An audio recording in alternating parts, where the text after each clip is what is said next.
5G mobile technology নিয়ে অনেক গুজব চালু হয়েছে এবং এই গুজব বেসিক্যালি উন্নত দেশগুলোতেও ব্যাপক ছড়ানো হচ্ছে।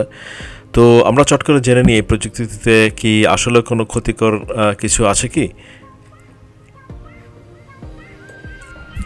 5G প্রযুক্তিতে আপনার যে রেডিও ফ্রিকোয়েন্সিগুলো ব্যবহার করা হয় তা এখনকার যে 3G 4Gতে বর্তমান আছে সেম ফ্রিকোয়েন্সি রেঞ্জেরই ফ্রিকোয়েন্সিগুলো ব্যবহার করা হয় এবং এই ফ্রিকোয়েন্সি রেঞ্জগুলোকে FR1 ব্যান্ড গ্রুপ নামে 5Gতে নাম করা হয়।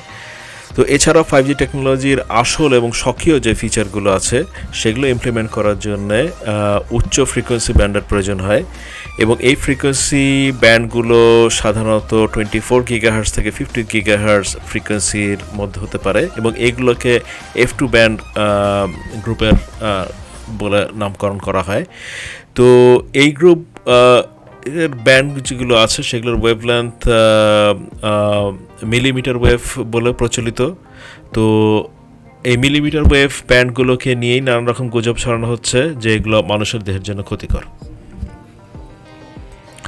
তাহলে এখন মিলিমিটার ওয়েভগুলো কি আসলে ডেঞ্জারাস? না, এটা অবশ্যই ডেঞ্জারাস না, কারণ আপনার এই মিলিমিটার ওয়েভের যে ফ্রিকোয়েন্সি রেঞ্জ সেই রেঞ্জের চেয়েও অনেক হাই ফ্রিকোয়েন্সির তে যে আয়োনাইজেশন রেডিয়েশন এটা হতে পারে। তো আয়োনাইজেশন রেডিয়েশন এটা ডেঞ্জারাস।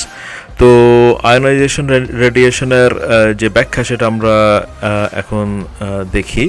তো তার আগে আরেকটা ইনফরমেশন বলে রাখা দরকার, 5Gর যে ব্যান্ডের যে ফ্রিকোয়েন্সির যে আপনার রেঞ্জ তার চেয়ে অনেক হাই রেঞ্জের ফ্রিকোয়েন্সি ইলেকট্রোম্যাগনেটিক ফ্রিকোয়েন্সি হলো আপনার সূর্যের যে আলো, আপনার বাসায় যে বাল্ব আছে, যে এলইডি আছে, এগুলোতে তার চেয়ে বেশি ফ্রিকোয়েন্সি ইউজ করা হয়।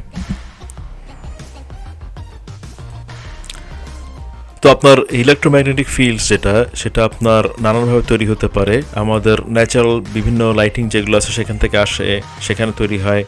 আর এছাড়া আমরা মানুষের তৈরি বিভিন্ন প্রযুক্তি থেকে আমরা ইলেকট্রোম্যাগনেটিক ফিল্ড এনার্জি যেটা আছে সেটা আসে।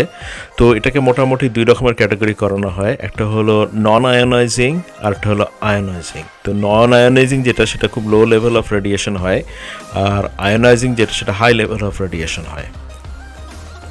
তো এখন আমরা সংক্ষেপে একটু জেনে নিই আয়োনাইজেশন জিনিসটা কি। সো আয়োনাইজেশন এনার্জি যেটা সেটা আপনার বেসিক্যালি এমন একটা এনার্জি যেটা আপনার প্রয়োজন হয় আপনার কোনো আইসোলেটেড কোনো অ্যাটম থেকে একটা ইলেকট্রনকে বিচ্যুত করা বা রিমুভ করার জন্যে।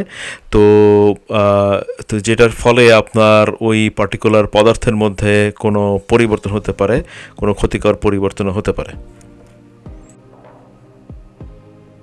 তো এখানে একটা টেবিলের মধ্যে আমি দেখানোর চেষ্টা করেছি আপনার রেডিয়েশন টাইপ এবং এটার একটা এক্সাম্পল যে সোর্সগুলো থেকে রেডিয়েশন টাইপটা আসে। যদি আমরা নন আয়োনাইজিং টাইপের রেডিয়েশন দেখি, এটার কমন সোর্স হলো আপনার বাসায় যে মাইক্রোওয়েভ ওভেন্স আছে, আপনার যে কম্পিউটার্স যেগুলো থাকতে পারে, আপনার মোবাইল ফোন যেটা আছে, আপনার হাউসের যদি কোনো এনার্জি সিস্টেম থাকে, মিটার থাকে, সেগুলো থেকে আসতে পারে। আপনার ব্লুটুথ ডিভাইস যেটা আছে সেগুলো থেকে আসতে পারে। পাওয়ার লাইন্স যেটা আপনার এলাকায় আছে সেইখান থেকে আসতে পারে। ওয়্যারলেস নেটওয়ার্ক যদি আপনার বাসায় থাকে, ওয়াইফাই নেটওয়ার্ক সেখান থেকে আসতে পারে। এছাড়াও আপনি যদি চিকিৎসা ক্ষেত্রে আপনি এমআরআই প্রযুক্তি ইউজ করেন, এমআরআইতেও আপনার এই নন আয়োনাইজেশন টেকনোলজিটা ইউজ করা হয়। আর আয়োনাইজিং রেডিয়েশন টাইপের যেই ইলেকট্রোম্যাগনেটিক ওয়েভগুলো যেগুলো আছে সেগুলো হলো আপনার আলট্রাভায়োলেট রে, এক্স রেজ, গামা রেজ, এগুলো ব্যবহার করা হয়।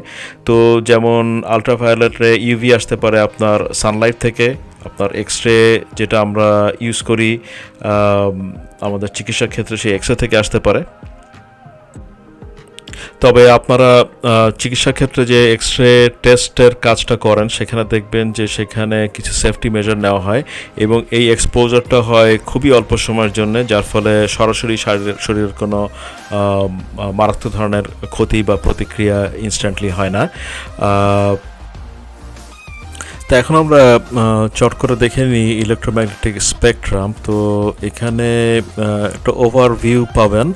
তো আপনারা যদি দেখেন যে লো ফ্রিকোয়েন্সি যেই ক্ষেত্রগুলোতে, সেই ক্ষেত্রগুলোতে আমাদের নিত্য প্রয়োজনীয় ব্যবহৃত আপনার mobile phone, microwave, television, computer, light bulb, এগুলো আমরা যেগুলো ইউজ করি সেগুলো ওই নন আয়োনাইজিং রেঞ্জের মধ্যে পড়ছে। আর আয়োনাইজিং রেঞ্জের মধ্যে যেগুলোতে অনেক বেশি হাই ফ্রিকোয়েন্সির ইলেকট্রোম্যাগনেটিক ওয়েভ যেখান থেকে বের হয়, সেগুলো আপনি দেখবেন যে এক্স রে, গামা রে, এই জাতীয় ক্ষতিকর জিনিসগুলো, রেডিও অ্যাক্টিভ